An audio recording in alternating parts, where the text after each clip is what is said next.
Hi friends. போன Sunday தான் திருவண்ணாமலை போயிட்டு வந்தேன். ரொம்பவே நல்லா இருந்தது. கிரிவலம் போகிறதுக்காண்டி வேண்டியிருந்தோம். ஹஸ்பண்டு தான் நடந்து போயிட்டு வந்தாங்க. கால்வலியே தெரியலன்னு சொன்னாங்க. என்னோட வேண்டுதல் நடந்துச்சு. என் பையனுக்கு ரொம்ப நாளாக வேலையே இல்லாமல் இருந்தது. அங்கே போய் வேண்டிட்டு கிரிவலம் போயிட்டு வந்தாங்க. அவங்க இப்போ சுற்றினாங்க. காலே வலி இல்லைன்னாங்க. இப்போ பார்த்திங்கன்னா வேலை கிடச்சிருச்சு. மறுபடியும் போய் கிரிவலம் போயிட்டு வந்தாங்க. ரொம்பவே அருமையாக இருக்குது. பார்க்க கண்கோடி வேண்டும் அந்த கோபுரத்தை.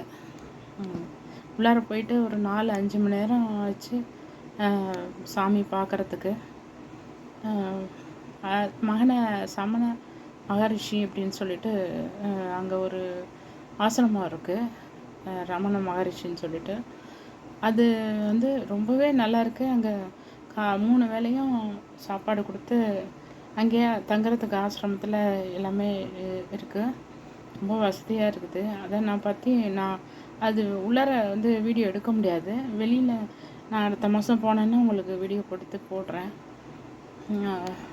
போகிறவங்கெல்லாம் அங்கே கூட போய் சாப்பிட்டுக்கலாம், அங்கே போய் தங்கிக்கலாம். எல்லாருக்குமே ரொம்ப யூஸ்ஃபுல்லாக இருக்கும்.